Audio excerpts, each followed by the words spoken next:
Encore une fois, bien-aimé dans le Seigneur, Shalom, bonjour, que le Seigneur vous bénisse. Aujourd'hui, nous sommes vendredi, le jour, le jour que le Seigneur Jésus-Christ accepta à ce que ses saintes mains soient étalées à la croix. Il souhaitait de mourir pour toi et pour moi sur la croix, pour nous sauver ce jour. Ce vendredi que nous commémorons aujourd'hui, le vendredi saint. Nous faisons référence à ce vendredi-là, où les saints au-delà de ces saintes veines, lui Emmanuel, lui qui n'a jamais péché, mais qui s'est fait pécher pour moi, qui s'est fait pécher pour toi, mon frère, pour toi, ma soeur, qui s'est fait pécher pour nous tous du monde entier, pour que nous soyons sauvés. Quel amour! C'est pourquoi aujourd'hui, nous allons parler de cela, de ce grand amour que ce Dieu m'a manifesté, que ce Seigneur m'a montré pour mourir pour nous à la croix. Voilà pourquoi nous allons lire Ésaïe chapitre 53 en commençant au premier verset jusqu'à la fin avec des petits commentaires. Ésaïe 53, commençons au premier verset. Qui a cru à ce qui nous était annoncé? Qui a cru à ce qui nous était annoncé? Qui a reconnu le bras de l'Éternel? Il s'est élevé devant lui comme une faible plante, comme un rejeton qui sort d'une terre desséchée. Il n'avait ni beauté, ni éclat pour attirer nos regards, et son aspect n'avait rien pour nous plaire. Oh là là. Verset 3. Méprisé et abandonné des hommes, homme de douleur et habitué à la souffrance, semblable à celui dont on détourne le visage. Nous l'avons dédaigné, nous n'avons fait de lui aucun cas. Amen. C'est pourquoi en Jean 1, il est écrit. Il est venu chez les siens, mais les siens ne l'ont pas reçu. C'est la grâce pour toi et pour moi. Parce que quand ils n'ont pas reçu, voilà pourquoi il est venu auprès de toi et auprès de moi. Et nous l'avons reçu. Et quand nous l'avons reçu, il a fait quoi de nous? Il nous a donné le don, le pouvoir de devenir enfants de Dieu. Verset 4. Cependant, ce sont nos souffrances qu'il a portées. C'est de nos douleurs qu'il s'est chargé. Et nous l'avons considéré comme puni, frappé de Dieu, humilié. Mais il était blessé pour nos péchés, brisé pour nos iniquités. Ah, le châtiment qui nous donne la paix est tombé sur lui. Et c'est par ses maîtrisures que nous sommes guéris. Nous étions tous errants comme des brebis. Chacun suivait sa voie. Chacun suivait sa propre voie. Et l'Éternel a fait retomber sur lui l'iniquité de nous tous. Ah, mon frère, ma soeur, nous étions perdus dans le péché. Nous étions perdus. Nous étions abourbiés dans le péché par le péché d'Adam. Mais le châtiment que nous devions subir est tombé sur lui. Verset 7. Il a été maltraité et opprimé. Et il n'a point ouvert la bouche, semblable à un agneau qu'on amène à la boucherie, à une brebis muette devant ceux qui l'attendent. Il n'a point ouvert la bouche. Voilà pourquoi, en Jean 1, verset 35, Jean dit, voici l'agneau de Dieu qui ôte les péchés. Amen. 8. Il a été enlevé par l'angoisse et le châtiment. Et parmi ceux de sa génération, qui a cru qu'il était retranché de la terre des vivants et frappé pour les péchés de mon peuple? Ah, Seigneur. Merci. Merci, Seigneur, pour ton sacrifice sur la croix.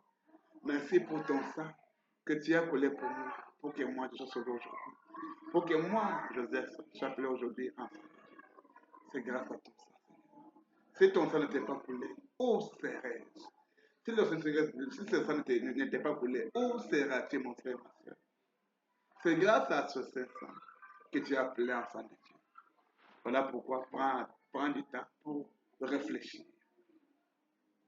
On a mis son sépulcre parmi les méchants, son tombeau avec les riches. quoi qu'il n'y ait point comme il de violence et qu'il n'y ait point de fraude dans sa bouche. Ah, rappelez-vous que sur la croix, il était avec deux malfaiteurs. Là où il a été enterré, c'est un des disciples qui était riche, Joseph de Matthieu, qui avait acheté ce cimetière. Pour accomplir cette écriture. Verset 10. Il a plu à l'Éternel de le briser par la souffrance. Après avoir livré sa vie en sacrifice pour le péché, il verra une postérité prolongée. Il verra une postérité et prolongera ses jours. Et l'œuvre de l'Éternel prospérera entre ses mains. À cause du travail de son âme, il les rassasiera ses regards. Par sa connaissance, mon serviteur juste justifiera beaucoup d'hommes. Il se chargera de leurs iniquités. C'est pourquoi je lui donnerai sa part avec les grands. Il partagera le butin avec les puissants. Parce qu'il s'est livré lui-même à la mort et qu'il a été mis au nombre de malfaiteurs, parce qu'il a porté les péchés de beaucoup d'hommes et qu'il a intercédé pour les coupables. Amen. Voilà pourquoi Philippiens 2:5 dit, 2:5 jusqu'à 11 dit, c'est pourquoi dans le ciel, sur la terre, que tout genou fléchisse et que toute langue confesse que Jésus-Christ est le Seigneur pour la gloire de Dieu le Père. Si le Seigneur ne serait pas venu, où serais-je? Où serais-je s'il ne serait pas venu? Amen. S'il ne serait pas venu, où serais-je, moi, Joseph? Où serais-je? Jean chapitre 18. Commençons verset 1. Lorsque lui dit ces choses, Jésus alla avec ses disciples de l'autre côté du torrent du Cédron, où se trouvait un jardin dans lequel il entra, lui et ses disciples. Judas, le livré, connaissait ces lieux, parce que Jésus et ses disciples s'y étaient souvent réunis.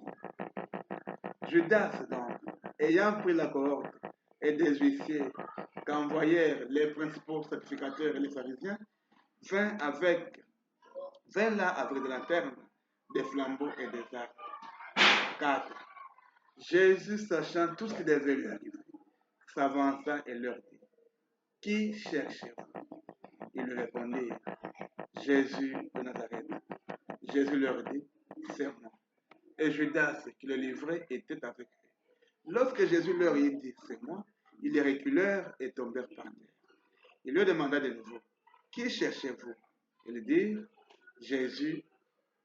Et il répondit, Jésus de Nazareth. Jésus répondit, je vous ai dit que c'est moi. Si donc c'est moi que vous cherchez, laissez aller ceci. Il dit cela afin que s'accomplisse la parole qu'il avait dite. Je n'ai perdu aucun de ceux que tu m'as donné. Simon Pierre, qui avait une épée là, Simon Pierre qui avait une épée, la tira et frappa le serviteur du souverain sacrificateur et lui coupa l'oreille droite. Le serviteur s'appelait Malchus. Jésus dit à Pierre, remets ton épée dans le fourreau. Ne boirai-je pas la coupe que le Père m'a donnée à boire?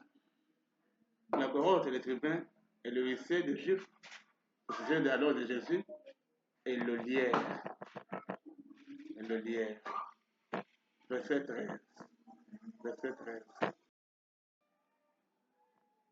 Nous sommes en train de lire le verset 13. Ils l'amenèrent d'abord chez Anne, car il était le beau-père de Caïphe. Il était souverain sacrificateur cette année-là. Et Caïphe était celui qui avait donné ses conseils aux Juifs. Il est avantageux qu'un seul homme meure pour le peuple. Simon Pierre, avec un autre disciple, suivait Jésus. Ce disciple était connu du souverain sacrificateur. Et il entra avec Jésus dans la cour du souverain sacrificateur. Mais Pierre resta dehors auprès de la porte. L'autre disciple qui était connu du souverain sacrificateur sortit par là, à la portière, et fit entrer Pierre. Alors, la servante, la portière dit à Pierre, toi aussi, n'es-tu pas des disciples de cet homme? Il dit, je n'en suis point. Les serviteurs et les huissiers qui étaient là avaient allumé un brasier car il faisait froid et il s'échauffait. tu as se tenir là avec eux et je fais aussi. Le grand sacrificateur interrogea Jésus sur ses disciples et sur sa doctrine. Jésus lui répondit, j'ai parlé ouvertement au monde. J'ai toujours enseigné dans la synagogue et dans le temple où tous les Juifs s'assemblent et je n'ai rien dit en secret. Pourquoi m'interroges-tu? Interroge sur ce que je leur ai dit, ceux qui m'ont entendu. Voici, ceux-là savent ce que j'ai dit. À ces mots, un des huissiers qui se trouvait là donna un soufflet à Jésus en disant, est-ce ainsi que tu réponds au souverain sacrificateur? 23. Jésus lui dit, si j'ai mal parlé, fais voir ce que j'ai dit de mal. Et si j'ai bien parlé, pourquoi me frappes-tu? En l'envoyant dire à Caïphe, le souverain sacrificateur. Simon Pierre était là et s'échauffait. On lui dit, toi aussi, n'es-tu pas de ses disciples? Il le nia et dit, je n'en suis pas. Un des serviteurs du souverain sacrificateur, parent de celui à qui Pierre avait coupé l'oreille, dit, n'étais-je pas vu avec lui dans le jardin? 27. Pierre le nia de nouveau. Et aussitôt, le coq chanta. Il conduisit Jésus de chez Caïphe au prétoire. C'était le matin. Ils n'entrèrent point eux-mêmes dans le prétoire afin de ne pas s'essuyer et de pouvoir manger la Pâque. Pilate sortit donc pour aller à eux et lui dit, quelle accusation portez-vous contre cet homme? Ils lui répondirent, si ce n'était pas un malfaiteur, nous ne te l'aurions pas amené. C'est quoi? Pilate leur dit, prenez-le vous-même et jetez-le selon votre loi. Les Juifs lui dirent, il ne nous est pas permis de mettre personne à mort. C'était afin que s'accomplisse la parole que Jésus avait dite, lorsqu'il indiqua de quelle mort il devait mourir. Pilate rentra dans le prétoire, appela Jésus et lui dit, es-tu le roi des Juifs? Jésus répondit, est-ce de toi-même que tu dis cela ou d'autres te l'ont dit de moi? Pilate répondit, moi, je suis juif, ta nation et les principaux sacrificateurs t'ont livré à moi. Qu'as-tu fait? 36. Mon royaume n'est pas de ce monde, répondit Jésus. Si mon royaume était de ce monde, mes serviteurs auraient combattu pour moi, afin que je ne fusse pas livré aux Juifs. Mais maintenant, mon royaume n'est point d'ici-bas. Pilate lui dit, tu es donc roi? Jésus répondit, tu l'as dit, je suis roi. Je suis né et je suis venu dans le monde pour rendre témoignage à la vérité. Quiconque est de la vérité, écoute ma foi. Pilate lui dit, qu'est-ce qu'est la vérité? Après avoir dit cela, il sortit de nouveau pour aller vers les Juifs et il leur dit, je ne trouve aucun crime en lui. Mais comme c'est parmi vous une coutume que je vous lis, que je vous relâche quelqu'un à la fête des Pâques, voulez-vous que je vous relâche les rois des Juifs? Alors de nouveau, tous s'écrièrent, non, pas lui, mais Barabbas. Or Barabbas était un brigand. Alors Pilate prit Jésus et le fit battre des verges. Les soldats tressèrent une couronne d'épines, ils posèrent sur sa tête et le revêtirent d'un manteau de pourpre. Puis, s'approchant de lui, il disait, salut, roi des Juifs, et lui donnait des soufflets. Pilate sortit de nouveau et dit aux Juifs, voici, je vous l'amène dehors, afin que vous sachiez que je ne trouve en lui aucun crime. Jésus sortit donc portant la couronne d'épines et le manteau de pourpre. Et Pilate leur dit, voici l'homme. Lorsque les principaux sacrificateurs et les huissiers le virent, ils s'écrièrent, crucifie, crucifie. Pilate leur dit, prenez-le vous-même et crucifiez-le, car moi, je ne trouve point de crime en lui.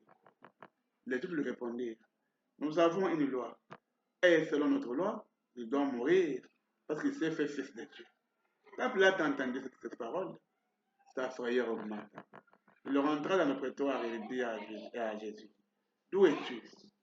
Mais Jésus ne lui donna point de réponse. Pilate lui dit, est-ce à moi que tu ne parles pas? Ne sais-tu pas que j'ai le pouvoir de te crucifier et que j'ai le pouvoir de te relâcher? Jésus répondit, tu n'aurais sûrement aucun pouvoir si cela ne t'avait été donné d'en haut. C'est pourquoi celui qui me livre à toi commet un plus grand péché. Dès ce moment, Pilate cherchait à le relâcher. Mais les Juifs criaient, si tu le relâches, tu n'es pas ami de César. Quiconque se fait roi, se déclare contre César. Donc, d'après les Juifs, si Pilate relâchait Jésus-Christ, Pilate devrait être considéré comme un roi qui devrait se faire comme un roi égal à César. Donc, ce devrait coûter à Pilate une pendaison. Voilà. 13. C'est pourquoi Pilate, ayant entendu ces paroles, emmena Jésus dehors. Emmena Jésus dehors. Amen. Verset 14.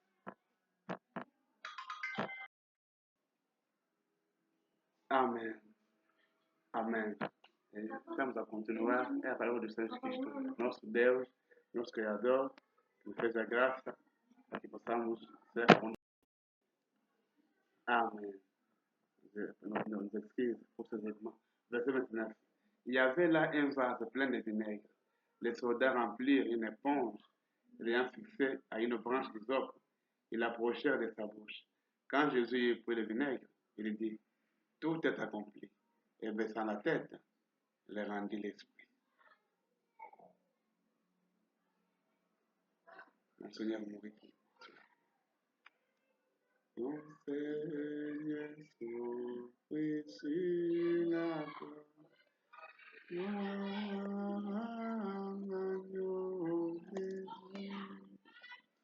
Et dans la crainte que le corps ne restât sur la croix pendant le sabbat, car c'était la préparation, ce jour de sabbat était un grand jour.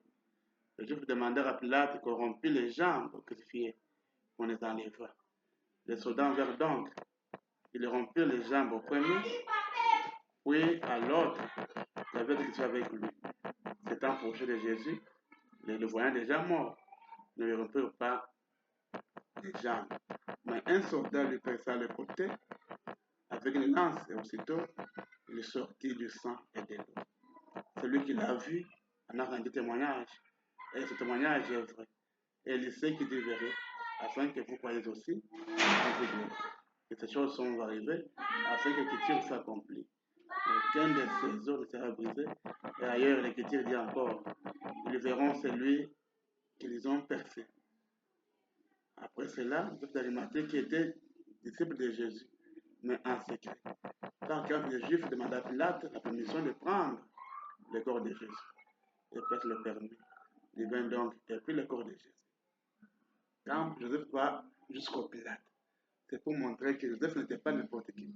Il était un grand riche et un homme très respecté, qui parle directement avec Pilate, un gouverneur de la province. C'est la grâce de Dieu. 39. Nicodème, qui auparavant était allé de nuit vers Jésus, vint aussi, apportant un mélange d'environ 100 livres de myrrhe et d'aloès. Ils prirent donc le corps de Jésus et l'enveloppèrent des bandes, avec des aromates, comme c'est la coutume d'ensevelir chez les Juifs. Or, il y avait un jardin dans le lieu où Jésus avait été crucifié. Et dans ce jardin, un sépulcre neuf, où personne encore n'avait été. Ces filles-là qui déposèrent Jésus à cause de la persécution des Juifs, parce que le sépulcre était proche. Amen. Mon frère, ma soeur, c'est le vendredi que le Seigneur est mort pour toi. Le Seigneur est mort pour moi. Le Seigneur est mort pour nous tous. Prends un temps, médite. Médite vraiment. Médite pour savoir tes habitudes. Et demande pardon pour tes péchés, pour toutes tes erreurs. Parce que le sang du Seigneur n'était pas coulant. Son sang n'est pas coulant. Médite. Demande au Seigneur pardon. Que le Seigneur te pardonne. Pour aujourd'hui, que Dieu vous bénisse. Ciao. Que Dieu vous bénisse. Que Dieu vous bénisse. Ciao.